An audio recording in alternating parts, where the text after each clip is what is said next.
Social మీడియాలో ఒక video వచ్చింది. కులాన్ని గురించి ఒక సహోదరి క్రైస్తవ్యంలో కులము లేదు అనేటువంటి ఒక విషయం తనకు అర్థమైంది. మరి ఎలా అర్థమైందో ఎవరు చెప్పారో కానీ ఆ విషయాన్ని ఒకసారి మనం విందాం రండి. ఈ క్రిస్టియన్స్ వాళ్ళు వాళ్ళ చర్చికి అందరినీ రానిస్తారు, వాళ్ళ కులాలే ఉండేవి.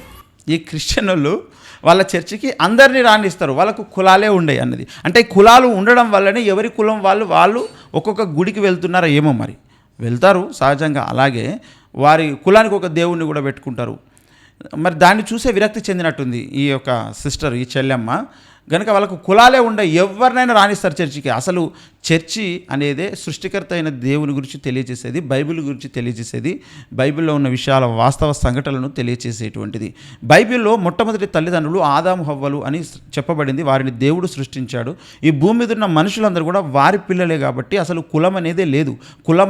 కులం అనేది ఒక మాయ, ఒక అబద్ధం, ఒక అసత్యం. ఇది ఆరంభం నుంచి లేదు, ఇది ముగింపు దాకా కూడా ఉండదు, మధ్యలోనే పోతుంది ఈ కులం అనేది. ఇంత చిన్న వయసులో ఉన్నటువంటి ఈ చెల్లెమ్మ తెలుసుకున్నది, క్రైస్తవ్యంలో కులం లేదు, అందరు వెళ్ళొచ్చు వాళ్ళ గుడికి లేదా చర్చికి అని చెప్పేసి. అది చాలా గొప్ప విషయము. మెల్లిమెల్లిగా ప్రజలందరూ కూడా తెలుసుకుంటున్నారు, రియలైజ్ అవుతున్నారు. ఈ కులం అనేది అనేక మందిని మరి దూరము చేస్తుంది, కుటుంబ సభ్యులని చంపిస్తుంది. ఈ కులం అనేది అంత ఘోరమైంది. ఈ కులం అనేది ఒక పెద్ద రక్కసిది, ఇది ఒక రాక్షసిది కులం అనేది. ఎందుకంటే మనం చూసాం, మారుతిరావు తన అమృత అనే కుమార్తె యొక్క భర్త ప్రణయ్ని, అల్లుడవుతాడు, అతన్ని చంపించాడు. ఈ కులం వల్లనే కదా, పరువు హత్య కదా. కొన్ని వందల వేల లక్షల ఇష్యూస్ ఇలాంటివి జరిగాయి, లక్షల కేసులు ఇలాంటివి జరిగాయి.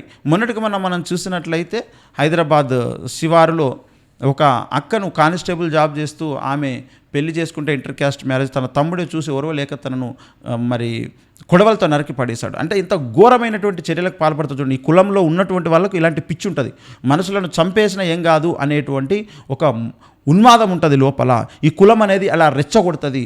ఎవరి కులానికి వారే హద్దులు కట్టుకొని బ్రతికి ఈనాడు భారతదేశాన్ని ప్రపంచం ముందు దిగజారుస్తున్నారు.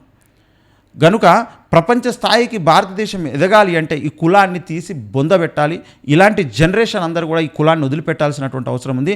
ఈ కులంతోని ఇప్పటికే భారతదేశానికి పట్టుకొమ్మలైనటువంటి పల్లెటూర్లకు చాలా ఘోరమైనటువంటి నష్టం జరిగింది, ఇంకా జరుగుతూనే ఉంది.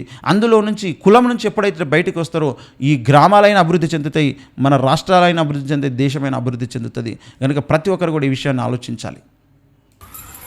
చర్చికి పోయినంటాడు క్రిస్టియన్, అంతే, అది ఒకటే కులం. చర్చికి పోయిందంటే అంతే, అదొక్కటే కులం, ఇంకా వేరే కులం ఉండదు.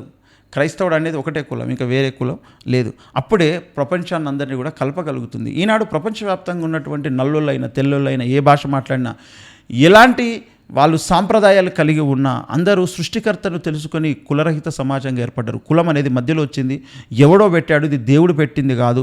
దేవుడు పెట్టినవి పంచభూతాలు, దేవుడు పెట్టింది మానవుణ్ణి, మరి దేవుడు పెట్టింది కులం. అందుకే బైబిల్లో కుల ప్రస్తావన లేదు. కులం అనేది ఎవడో కావాలని సమాజాన్ని విడదీయడానికి మన రాజకీయం కొరకు పెట్టినటువంటి ఒక పెద్ద కుట్ర. ఈ కులం అనేది ఒక రాక్షసి, ఇది ఒక పెద్ద దయ్యము. దాన్ని ఎంత తొందరగా వదిలించుకుంటే అంత మంచిది. ఈ చిన్న చెల్లెమ్మకు అర్థమైంది. ఈనాడు పెద్ద వాళ్ళు వయసులో పండిపోయిన వాళ్ళకి అర్థం కావడం లేదు. కనుక కులాన్ని వదిలించుకోండి, ఈ కుల రాక్షసిని బయటికి తరిమేసేయండి. గ్రామం నుంచి, దేశం నుంచి తరిమేసేయాలి దీన్ని.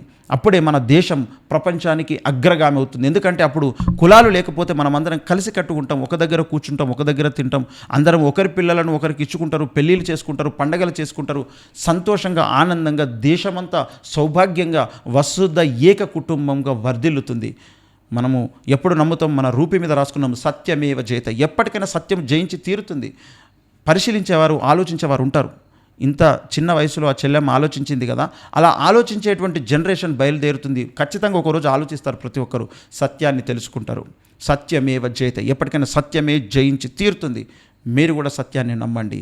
ఈ కులం అనేది అబద్ధం, కులాలను దేవుడు చేయలేదు, మొట్టమొదటి మట్టి నుంచి ఆదామును దేవుడు చేశాడు, పక్కటెముక నుంచి హవ్వను చేశాడు. వారికి పుట్టిన సంతానమే ఈరోజు మనమంతా. గనుక మనకు కులం లేదు, కులం అనేది అబద్ధం. సృష్టికర్త అయినటువంటి దేవుడు ఆయన యేసుక్రీస్తు ప్రభు, ఆయనకు కులం లేదు, ఆయన కులాన్ని సృష్టించలేదు. కులం అనేది పెద్ద అబద్ధం. కులాన్ని వదిలిపెట్టండి, సృష్టికర్తను తెలుసుకోండి. రేపు చనిపోయినాక సత్యలోకంలోనికి వెళ్ళగలుగుతారు, స్వర్గం వెళుతారు, నరకాన్ని తప్పించుకుంటారు. కులంలో ఉన్న వాళ్ళందరూ కూడా ఆ నరకం కుంపటిలోకి వెళ్ళేటువంటి ప్రమాదం ఉంది. ఎందుకంటే నరహంతకులు తయారవుతున్నారు కదా కులం పేరు మీద. నరహంతకుడు ఎవడు పరలోకం రాడు, స్వర్గం రాడు. కులం పేరు మీద పరువు హత్యలు చేస్తున్నారు కదా. ఆ ఘోరమైన నీచమైనటువంటి స్థితి నుంచి బయటికి రావాలి. కనుక ఆ కులాలను వదిలిపెట్టండి, కులం నుంచి బయటకు వచ్చేసేయండి. శాంతి, సమాధానం, నెమ్మదినిచ్చే ఆ యేసుక్రీస్తు ప్రభు మార్గంలో నడవండి. మీరు మీ కుటుంబం ధన్యమవుతుంది. సత్యాన్ని తెలుసుకున్నవారు అవుతుంది. యేసుప్రభు అన్నారు, నేనే సత్యమును అన్నాడు. ఆ సత్యదేవుడైనటువంటి యేసు తెలుసుకున్న వాళ్ళు, నమ్మిన వాళ్ళు కులాన్ని వదిలిపెడతారు, కులాన్ని పట్టించుకోరు. గనుక కులరహిత సమాజంగా ఏర్పడి, కులరహిత దేశంగా మనం ఏర్పడి ప్రపంచంలో అగ్రగామిగా తయారవుదాం. సత్యమేవ జయతే.